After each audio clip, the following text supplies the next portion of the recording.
आज के बाद कोई ना आया मुझ पे, खाली आज जाने दो। अरे ये तो चंदू चैंपियन है। चंदू नहीं, चैंपियन। कार्तिक आर्यन बॉलीवुड के चार्मिंग ही नहीं बल्कि बिजीएस्ट एक्टर्स में से एक हैं। इस बंदे में टैलेंट तो कूट कूट के भराई है और ये कुछ ऐसी चीजें भी करते हैं जिस पर इन्हें मिथुन दा वाला ग्रैंड सैल्यूट देने का मन भी करता है, क्योंकि ये डायरेक्टर को ज्यादा परेशान ना करते हुए वन शॉट में अपना सारा काम रफा दफा करते हैं और उसमें जरा सी भी गलती से मिस्टेक नहीं करते। और यही तो किया है उन्होंने फिल्म चंदू चैंपियन के साथ भी। इसलिए तो डायरेक्टर कबीर खान की सबसे बड़ी टेंशन दूर हो गई। अब वे कौन सी टेंशन थी, कार्तिक ने उसमें क्या किया, आइए बात करते हैं। दरअसल इस फिल्म में एक वॉर सीक्वेंस होने वाला है, वह भी 8 मिनट का। इससे जुड़े पोस्टर्स हमने देखे होंगे जिसमें कार्तिक वॉरियर के अंदाज में हाथ में मशीन लेकर फायरिंग करते हुए नजर आ रहे हैं। और अब एक वीडियो भी शेयर किया है इसके बिहाइंड द सीन्स के। उसमें हम देख सकते हैं दोस्तों कि जम्मू कश्मीर की वैली में किस तरह डायरेक्टर कबीर खान, उनकी टीम, कार्तिक और पूरा क्रू मौजूद हैं इस वॉर सीक्वेंस के लिए, जिसमें कबीर कार्तिक को सीन समझाते नजर आते हैं, माइक पर इंस्ट्रक्शंस देते हुए नजर आ रहे हैं और इंस्ट्रक्शंस के मुताबिक कार्तिक और उनकी टीम फायरिंग कर रही है, साथ ही ब्लास्ट भी दिखाए जा रहे हैं। और फाइनली जब कार्तिक को, यानी कि जो कैरेक्टर निभा रहे हैं मुरलीकांत पेटकर जी का, उन्हें उस वॉर सीक्वेंस को में कैसे गोलियां लगती हैं, इसे भी वहां शूट किया गया। अब ये पूरा माजरा देखते हुए उनकी मेहनत तो सामने दिखाई दे रही है, पर इस 8 मिनट के वॉर सीक्वेंस को उन्होंने सिंगल शॉट में शूट किया। शाबाश बेटा, बहुत बढ़िया मुन्ना। तो 9000 फीट समंदर लेवल के ऊपर एक आर्मी कैंप बिल्ड किया गया। इस सीक्वेंस के रिहर्सल के लिए टोटल 4 से 5 दिन गए और छठे दिन इसकी शूटिंग की गई।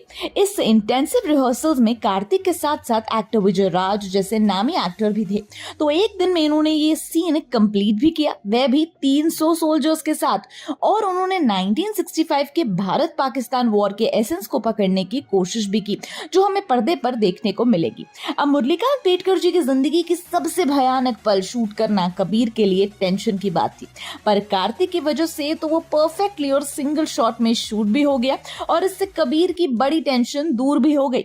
वैसे भी कार्तिक वन टेक शॉट देने में माहिर थे, और क्योंकि उनकी फिल्म प्यार का पंचनामा के मोनोलॉग में उन्होंने एक शॉट में शूट किया, उसके बाद वे किंग ऑफ मोनोलॉग कहलाने लगे। और अब इतना बड़ा सीक्वेंस, वाओ, क्या पुरुष ही नहीं, महापुरुष है, महापुरुष, महापुरुष। वैसे बॉलीवुड में ऐसे कम एक्टर्स हैं जो वन शॉट दे सकते हैं। इसमें लेट एक्टर सुशांत सिंह राजपूत का नाम तो आना ही चाहिए। एक ब्रिलियंट परफॉर्मर होने के साथ साथ उन्होंने एक गाने में भी सिंगल शॉट दिया था, जैसे उनकी आखिरी फिल्म दिल बेचारा के टाइटल ट्रैक में। उसके बाद विकी कौशल, जिन्होंने डंकी में अपने कुछ इमोशनल सीन्स सिंगल टेक में दिए थे। फिर शाहरुख खान का चक दे इंडिया वाला 70 मिनट का वो मोटिवेशनल डायलॉग, वो भी सिंगल टेक में ही शूट हुआ था।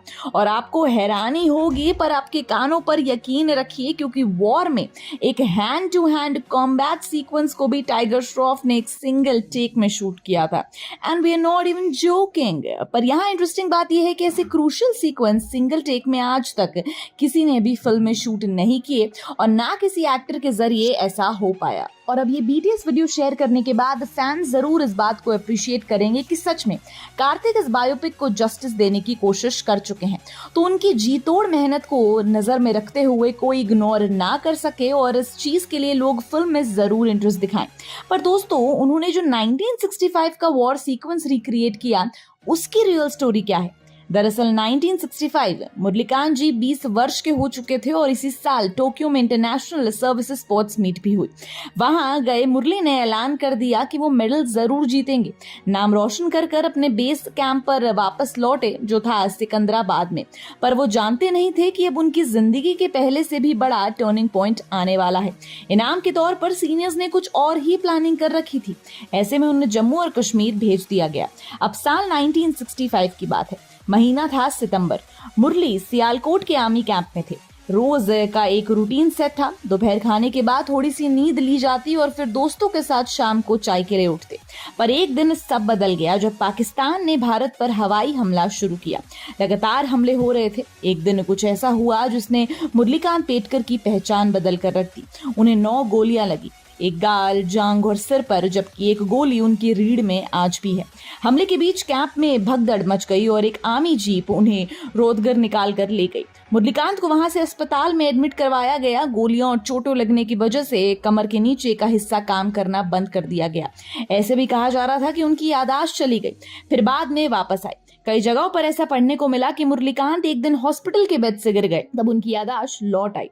पर ये हुआ कैसे, अब ये कोई भी नहीं जानता। पर ये सब जितना आसान दिखता है उतना आसान था नहीं। पर ये सब सुनने में जितना खतरनाक लगता है, उम्मीद करते हैं कि कबीर ने उसे ऐसे ही प्रेजेंट किया होगा जिसमें हर मोमेंट में हमें गूज बम्स ही आए। वेल, आप कितना एक्साइटेड हैं इस फिल्म के लिए हमें कमेंट सेक्शन में जरूर बताएं। And till then keep watching Bollygraph studios. Become an actor in Bollywood. WhatsApp hi to 8828850088.